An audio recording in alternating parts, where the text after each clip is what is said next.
There's something about the unknown that calls to us. Something we can't see, but we feel with every step we take. Have you ever felt watched? Like something or someone is lurking in the shadows, waiting for the right moment to reveal itself. Today, we're diving deep into a story that will challenge everything you think you know about reality. Strange lights in the sky, cryptic codes, and encounters with enigmatic figures who seem to know more about us than we should. What's really happening? And more importantly, what do they want from us? Get ready, because what follows could change everything you thought you knew about the world around you, and about yourself.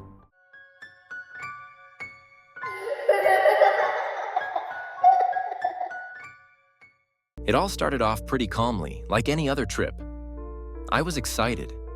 The destination? New Jersey. The reason? A family reunion we had been planning for months, an opportunity to reconnect and escape the usual routine. Luggage packed, ticket in hand, and the road ahead.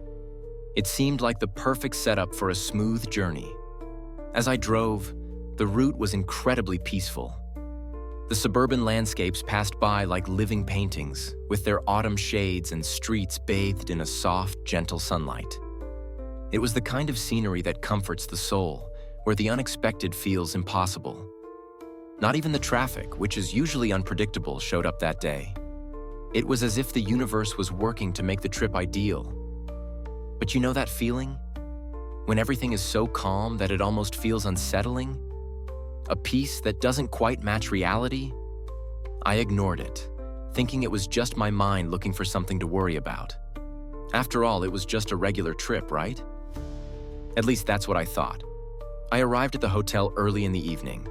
It was a simple place, but cozy, exactly what I needed after hours on the road. I unloaded my stuff, took a hot shower, and ordered some food. The calm of the day seemed to stretch into that moment. But as I sat down to eat by the window, something unexpected caught my attention. In the dark sky, dotted with a few stars, lights appeared. They weren't like the usual planes crossing the sky. These lights were different. They moved in erratic patterns, pulsing in unusual colors. A cold shade of blue, flickering with flashes of white and red. They were fast, almost like they were playing with gravity. For a moment, I thought it might be some sort of astronomical event, but the way they danced didn't match anything I knew. A strange feeling began to settle in. It wasn't fear, but something more subtle, almost instinctive. A quiet voice inside me whispered that something was out of place. Still, I kept watching, mesmerized. Then, suddenly, the lights vanished as quickly as they appeared. Everything was quiet again, as if the world had held its breath.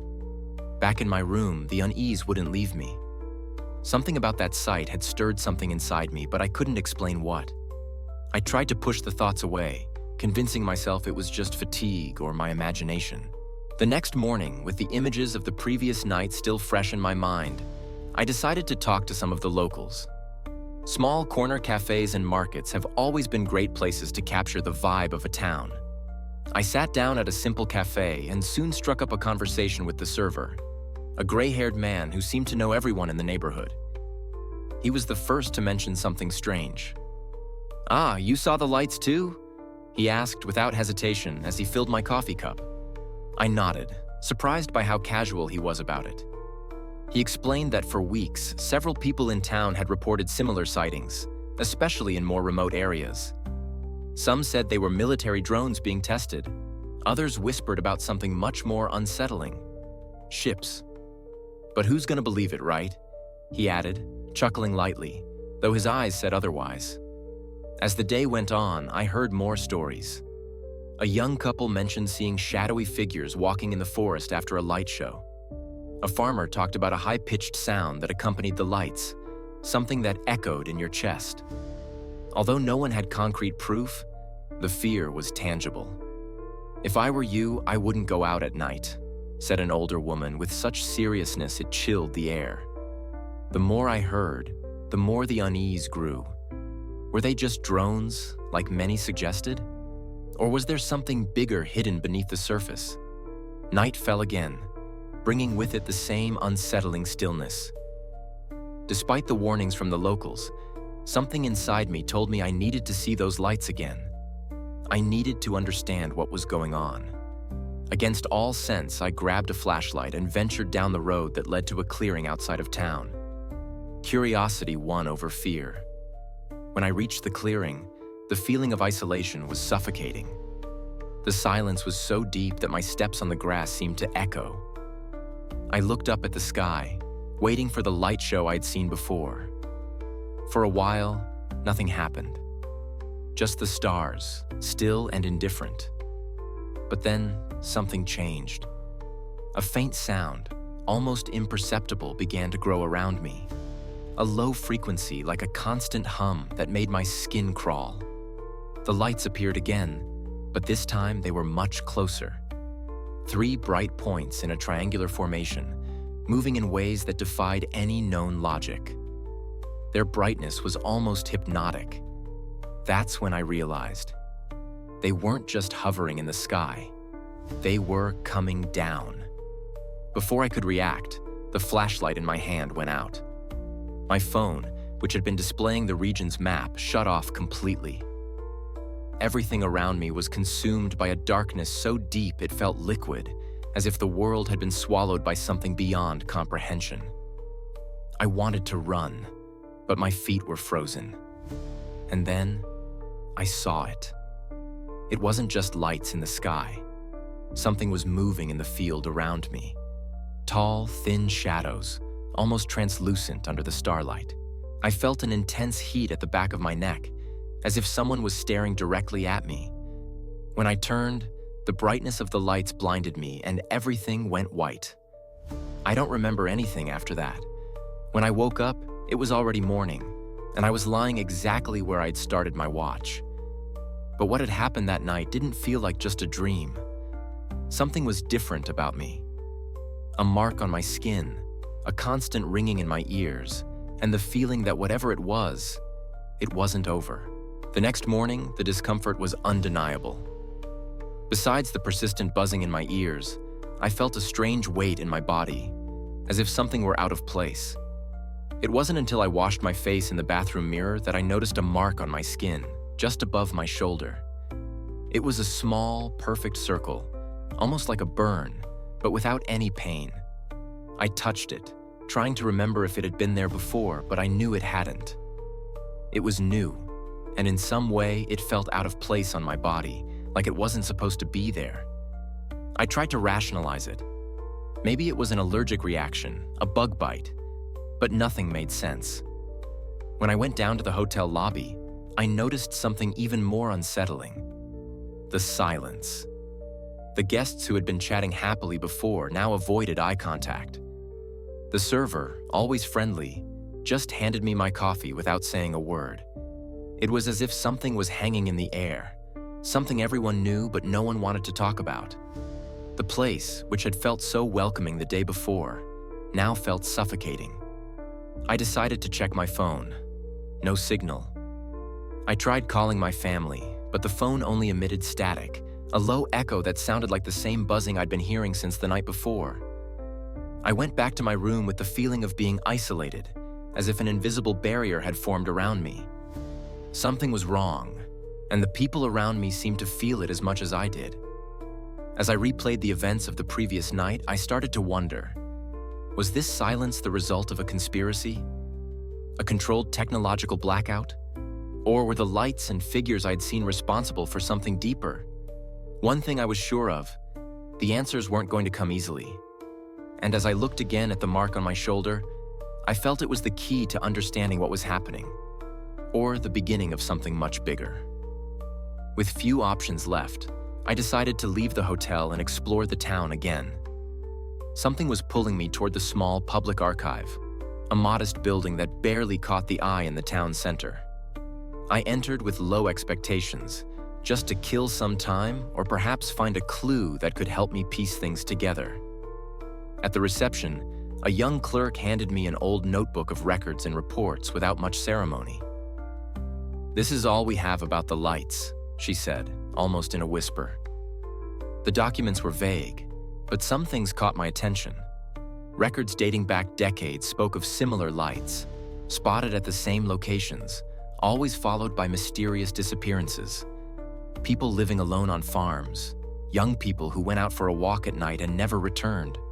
Some pages contained reports of sightings of military drones strangely advanced for the time, but always without official confirmation. The connection between the government and the sightings seemed clear, but incomplete, as if someone had erased the most important parts. One specific report made my blood run cold. It was from a man named Robert Hale, a local researcher who claimed to have evidence that the lights weren't drones, but something of non-terrestrial origin. Hale mentioned strange sounds and inexplicable interference on recording devices. He disappeared weeks after presenting this information, and his case was never solved. The most disturbing detail? He described a circular mark on the skin, exactly like the one I had on my shoulder.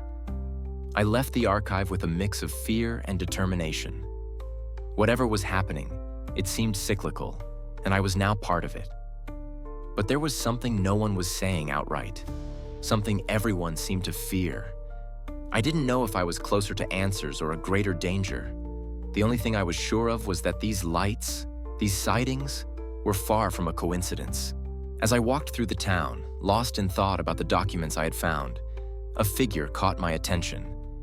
Sitting on a bench near the market was a frail-looking woman with white hair and hands that trembled slightly. Despite her advanced age, her eyes shone with an intensity that seemed to hide deep secrets. I decided to take a chance and start a conversation. She introduced herself as Margaret, but she didn't seem eager to talk much. However, when I mentioned the lights in the sky, her eyes widened, and her expression shifted to something between fear and urgency. "I saw what happened to Robert Hale," she said, her voice trembling but firm. Before I could ask, she continued, "They took him." It wasn't just the government men. It was something beyond that. Something we can't understand. Margaret told me that decades ago she had worked as an assistant at a nearby military facility when the first sightings occurred. According to her, secret experiments were being conducted in the area, using technology that wasn't from this world. They wanted to control something they never should have touched, she said, gripping my hand tightly. I asked who they were, but she only murmured, "You're already marked. They'll come for you." When I looked around to check if we were being watched, Margaret disappeared as quickly as she had appeared. I didn't know whether to believe her words, but something in her voice told me she was speaking the truth. The pieces were starting to fit together, but at the same time, the mystery seemed to grow even denser. It wasn't just what I was searching for. It was also what had already started searching for me. Back at the hotel, I tried to organize my thoughts. Margaret's words echoed in my mind. "You're already marked. They'll come for you." It was impossible to ignore the growing feeling that something, or someone, was approaching. Despite this, exhausted, I lay down with the intention of resting, but sleep was interrupted before it even began. At midnight, I was awakened by a shrill sound. Something metallic, high-pitched, as if a machine were running somewhere. The sound seemed to come from all directions, reverberating through the walls of the room. I got up, disoriented, and noticed that the light in the hallway was flickering. As soon as I opened the door to investigate, the sound stopped abruptly, plunging everything into an even more terrifying silence. The walk down the empty hallway was a test of my nerves. As I moved forward, I realized that all the other rooms' doors were ajar, but there was no sign of anyone. What had started as curiosity soon turned into a rising sense of dread. Finally, I reached the lobby. It was empty, but the strange sound returned, this time coming from outside. Drawn to it, I stepped out into the parking lot. What I saw made me freeze. A bright light hovered in the sky, casting a beam of light over the hotel. In the center of the beam, a humanoid figure appeared to be floating, but something about it was wrong. It was tall, thin, with disjointed movements, as if it were trying to adjust to Earth's gravity. Before I could react, the figure looked directly at me, and the metallic sound reached such a high frequency that everything around me went black. When I regained consciousness, I was lying in the same hallway I had walked out of, with no sign of what had happened. But something was different. I felt that whatever had been watching me now knew exactly who I was, and that this was only the beginning. The next morning, I woke up with a pounding headache and an exhaustion that no sleep seemed to cure. As I tried to organize my thoughts, I noticed something different on my phone. Despite being turned off and out of battery since the night before, the screen now displayed a strange pattern. Geometric symbols flashing in sequence, as if someone or something had inserted them. It was impossible to ignore. The message was there, and it seemed meant for me. I spent hours trying to decode the patterns, but it didn't make sense. Lines, circles, and dots repeated in what appeared to be a random order. Finally, I decided to seek help. I returned to the local library, where a young employee named Ben, a self-proclaimed fan of cryptography and conspiracies, became immediately interested in what he saw. "This isn't something ordinary," he said, frowning. "It looks like a hybrid language. Some parts resemble Morse code, others mathematical patterns." As we worked together, one thing became clear. The symbols seemed to be conveying coordinates. Ben mapped the numbers in rudimentary software, and the result was shocking. The coordinates pointed to a remote area of the forest, exactly where several light sightings had been reported. "If I were you, I wouldn't go there alone," warned Ben, his excitement quickly giving way to concern. "These places have a tendency to swallow people." Even so, I knew I couldn't ignore it. The message was clear, but who sent it and the reason behind it remained a mystery. Whatever was at those coordinates, it was something I had to see for myself. But what I didn't know was that every step I took toward the forest brought me closer to a truth that might be unbearable to face. With the coordinates written down and a rudimentary map in hand, I began preparing for the journey. The forest, dense and isolated, was just a few miles from the hotel. I grabbed a flashlight, a backpack with water and basic supplies, and an instinct that told me once I was there would be no easy way back. Before leaving, I looked out the window and noticed something disturbing. A black SUV parked across the street. Inside, two motionless figures were staring directly in my direction. I took a deep breath, trying to ignore the weight of their gaze, and set off. The road to the forest entrance was narrow and poorly lit, almost as if nature itself wanted to discourage my passage. When I finally parked the car, the sense of isolation became overwhelming. The buzzing in my ears returned, louder now, almost guiding my steps. As I followed the path marked on the map, I noticed the forest was unnervingly silent. No sounds of birds, insects, or wind. Just the muffled sound of my own footsteps. About half an hour later, I reached a point that seemed to match the coordinates exactly. It was a perfectly circular clearing, where the grass seemed burned in geometric patterns. In the center, there was something unexpected, a metallic object, partially buried in the ground, with lights flashing softly. It didn't look like it belonged to this place, or to this planet. I hesitantly touched the object, and an immediate warmth ran through my hand, as if the metal were alive. Before I could examine it further, I felt a movement behind me. I quickly turned around and saw shadows between the trees. They weren't people, but something taller, thinner, with eyes reflecting the moonlight like headlights. My breath became heavy. The buzzing in my ears grew deafening, and then, out of nowhere, a cold, robotic electronic voice sounded around me. "You shouldn't be here." And before I could react, everything went dark. I woke up feeling trapped. My arms and legs were immobilized, fixed in metal supports that gleamed under a cold, artificial light. The ceiling above me was white, smooth, and endless, interrupted only by panels of lights flashing in a hypnotic rhythm. The surroundings looked like a futuristic laboratory, with glass walls and devices emitting rhythmic sounds like the beats of a mechanical heart. I tried to move, but a light electric shock coursed through my body, forcing me to stop. My breath quickened as I realized I wasn't alone. Strange figures circled around me, their faces hidden behind masks. They weren't human in the traditional sense. Their movements were calculated, almost mechanical, and the few times I saw them lift their heads, I noticed eyes glowing in shades of opaque blue.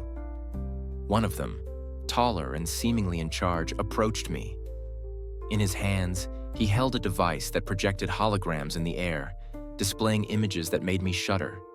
Detailed diagrams of my body, including the circular mark on my shoulder. Lines of text and unknown symbols flashed in the projection. "You were chosen," the figure said in a distorted voice, a mix of metallic tones and whispers. What began as observation now requires integration. Before I could ask what that meant, I felt a needle pierce my arm. A cold liquid flowed through my veins, bringing with it a sense of numbness, but also clarity. My memories began to spin, as if being rearranged, and flashes of images appeared. Lights in the sky, symbols on my phone, figures in the forest. Everything seemed part of a larger pattern that I still couldn't understand. Suddenly, the lights in the room began to flicker, and a shrill alarm echoed through the laboratory. The figures scattered quickly, and the feeling of paralysis in my body disappeared. With the strength I had left, I managed to free myself from the supports. The sound of hurried footsteps came from all sides, but I knew I had to escape before they returned. The question that haunted me was, what had they done to me? And why? With my body still heavy and my mind foggy, I gathered every ounce of strength I had and began to run. The laboratory felt like an endless maze of glowing corridors, but a small red light blinking in the distance caught my attention. It was a door, slightly ajar, with distant alarm sounds echoing through it. With every step, I felt as if something was chasing me, even though I couldn't hear or see anyone directly. I passed by rooms filled with equipment that defied logic. In one of them, there were enormous tanks filled with a bluish liquid where humanoid shapes floated, motionless. They weren't human, at least not entirely. Their bodies were a blend of flesh and metal, as if they were in an advanced stage of transformation. Just a glance at those figures made me move faster, my heart pounding uncontrollably. When I finally reached the door, I realized it led to the outside. A clearing, perhaps the same one where everything had started. The cold night air hit my face like a blow, but it brought with it a brief moment of relief. The sky was dark, but the familiar lights pulsed in the distance, as if they were watching my every move. However, before I could move away, I heard a sound behind me. Footsteps, quick and calculated. I turned around and saw one of the hooded figures emerging from the laboratory, now without the mask. It was worse than I had imagined. Its face was a grotesque fusion of human skin and metallic components, with one eye glowing in an electric blue hue. "You can't escape," the cold, distorted voice said. Instinctively, I ran toward the forest, ignoring the branches that scratched my skin and the uneven ground beneath me. The chase had begun, and more I was certain that the escape wasn't just physical. Something inside me was also being tracked. The forest seemed endless, but I kept running, feeling the footsteps of the figure drawing nearer with each passing second. Adrenaline surged through my body, and each breath was a struggle to keep pace. Suddenly, between the dense trees, I spotted an old cabin, almost hidden by the vegetation. It didn't seem like an ideal refuge, but in that moment, it was my only chance. The door was slightly ajar, creaking softly as I pushed it open. Inside, the smell of aged wood and dust was suffocating, but the place was empty. I shut the door behind me and searched for something to block the entrance. I used a chair and an old wardrobe to improvise a barricade while trying to catch my breath. The silence was absolute, but not reassuring. Outside, I knew that thing was still looking for me. As I scoured the cabin, I found something unexpected. An old radio, but still functional. There were signs that someone had recently used the cabin. Maps were scattered on a table, marked with coordinates that matched the ones I had received. The radio began emitting static, and then a weak voice came through. "You're not safe there. They know where you are." It was Margaret's voice, the woman I'd met in the town. How did she know where I was? And more importantly, how did she know what was happening?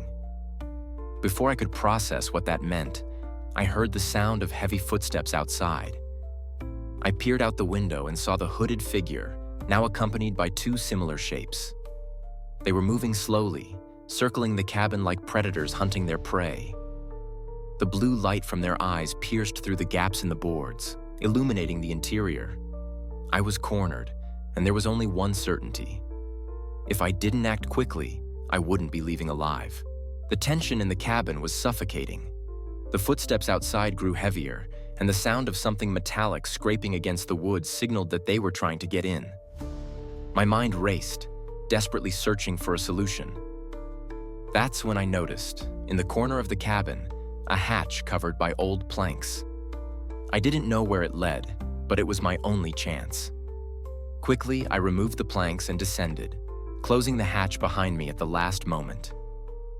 The space below was cramped, a kind of makeshift basement, dark and damp. But what caught my attention was a small device in the center of the room. It looked like a metallic box, with lights flickering irregularly, as if it were damaged. As I approached, a robotic voice echoed from the box, cold and direct. "You are the key." The integration has already begun. Before I could process what was happening, the hatch was violently opened and the figures descended. They didn't seem in a hurry, as if they knew the game was nearing its end. The central figure, its face deformed by alien technology, pointed to the device on the floor. "It's too late for you. What has been initiated cannot be stopped." That's when everything fell into place. The marks on my body, the constant buzzing, even the coordinates that had led me here. It was all part of a bigger process, an experiment that transcended human limits. I had been chosen, not by chance, but because something already resided within me, something they wanted to control or awaken. I looked back at the device and, instinctively, I touched it. A pulsating energy coursed through my body, momentarily erasing the pain and fear. The figures hesitated. For the first time, they seemed to fear something. The light from the device grew, flooding the basement with a blinding brilliance.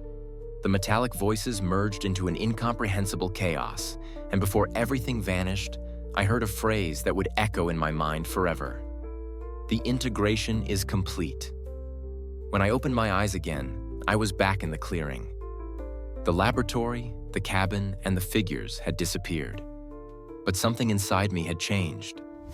I could feel an energy pulsing beneath my skin, a connection to something far greater than I could understand. And then, on the horizon, I saw the lights once again, waiting. The journey was far from over. With my heart still racing, I turned towards the horizon, watching the lights pulse slowly as if calling me. Now I knew the journey wouldn't end there.